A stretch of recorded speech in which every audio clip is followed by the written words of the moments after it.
assunto até bem polêmico e, ao mesmo tempo, surpreende essa informação de que as IAs preferem conteúdos de IAs. Mas, como a gente faz aqui na otimização, a gente precisa fazer uma leitura em camadas.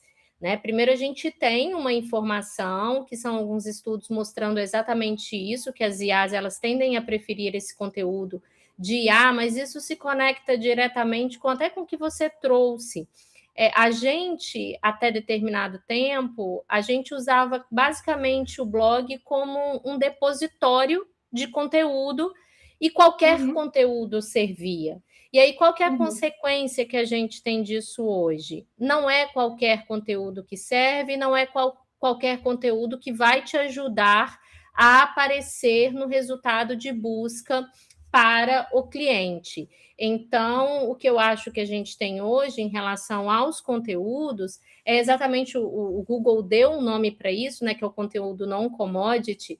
E aí eu até aproveito para dizer que aqui, né, no nosso dia a dia, aqui na Experta, a gente trabalha bastante com projetos que têm blog e são talvez os projetos que costumam dar os melhores resultados, mas o que a gente está vendo que dá resultado é aquele conteúdo útil.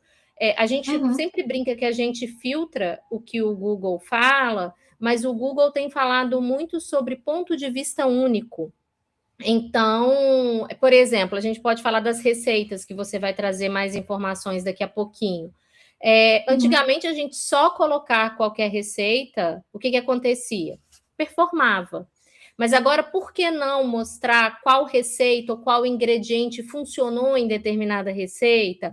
Por que um bolo sola, por exemplo, mas dentro de um contexto mais específico da experiência da pessoa, igual você falou, o bolo da fulana de tal, por que aquele bolo ele é mais gostoso? Porque provavelmente ele tem algum segredo ali que nenhuma IA pode desvendar. Então, a gente está nesse momento de mostrar conteúdos únicos, mas o artigo a que eu estou me referindo é exatamente esse artigo aqui deixa eu pegá-lo aqui, do Duane Forrester.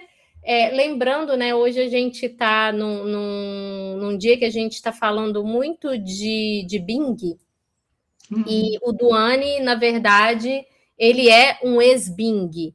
E eu sempre trago aqui para a otimização semanal os artigos dele, porque eu acho que realmente eles chamam atenção.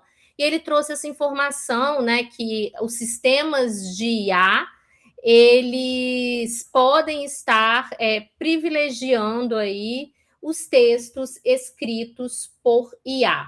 É um artigo bem interessante e o porquê que ele diz que isso está acontecendo. As IAs, elas ainda são muito limitadas. Então, elas acabam privilegiando esse tipo de conteúdo feito por IA, porque acabam que os conteúdos feitos por IA, eles são mais fáceis de serem lidos. Então, isso acaba fazendo com que elas aproveitem esses conteúdos com mais facilidade, né?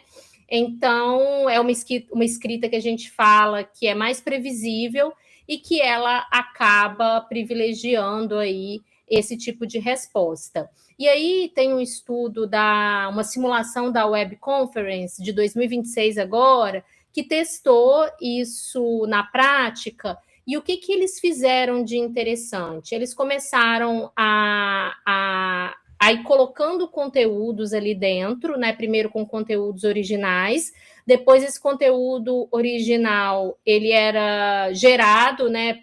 A IA fazia uma regeneração, não sei se a palavra talvez seja essa, né? Ela gerava novamente esse conteúdo e esse conteúdo era colocado dentro da base de dados. E assim ia refazendo aquele conteúdo. E o que acabava acontecendo? Quando esse conteúdo sintético, a partir do momento que a IA gerou novamente aquele conteúdo é chamado de conteúdo sintético, quando ele chegava a 2/3, a IA tendia a usar aquele conteúdo da própria IA, em vez de pegar o resto do conteúdo que ainda era feita por humanos. E isso é um motivo de preocupação, porque a longo prazo a gente tem o que o Duane comentou, que é a fotocópia da fotocópia da fotocópia. Sim. E quando a gente né? Isso vai deixando o conteúdo com menos qualidade. Ano passado, a Nature, ela revelou que a gente tem 2 problemas quando isso acontece. A gente tem um problema matemático, que ela explicou muito bem dentro desse artigo. Até o Nicoleles, que é um cientista, um neurocientista brasileiro, ele também comentou sobre isso. É um conteúdo que vale a pena vocês olharem, mas isso está levando ao que a Nature chamou de colapso de modelo. A gente pode chegar a esse colapso. E aí que vem o ponto. Se a gente para aqui, o que quem está assistindo a gente vai pensar? Vou produzir conteúdo só com IA, porque é esse conteúdo que vai performar. Mas, obviamente, gente, o que acontece? As ferramentas de IA, o Google, por exemplo, já está preocupado com esse tipo de coisa. Então, eles precisam, a partir de agora, e isso já está acontecendo, quando o Google vem a público dizer que ele quer um conteúdo original, ele quer um conteúdo autêntico, e está indicando para a gente que o quê?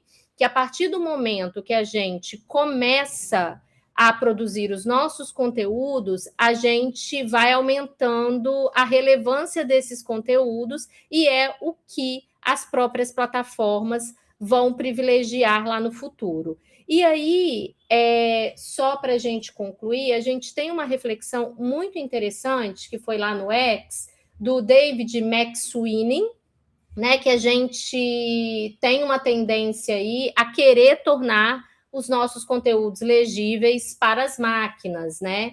E aí a gente tende a querer o tempo todo a fazer com que esses conteúdos sejam produzidos por máquinas. Mas ele fala muitas vezes que o problema está, na verdade, na estrutura técnica que está ali por trás.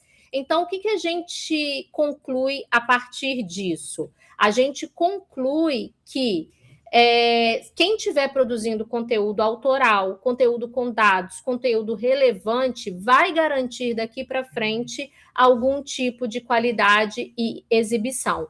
Então, não adianta a gente operar só no agora, sendo que no futuro a gente sabe que a gente vai precisar desses conteúdos de qualidade.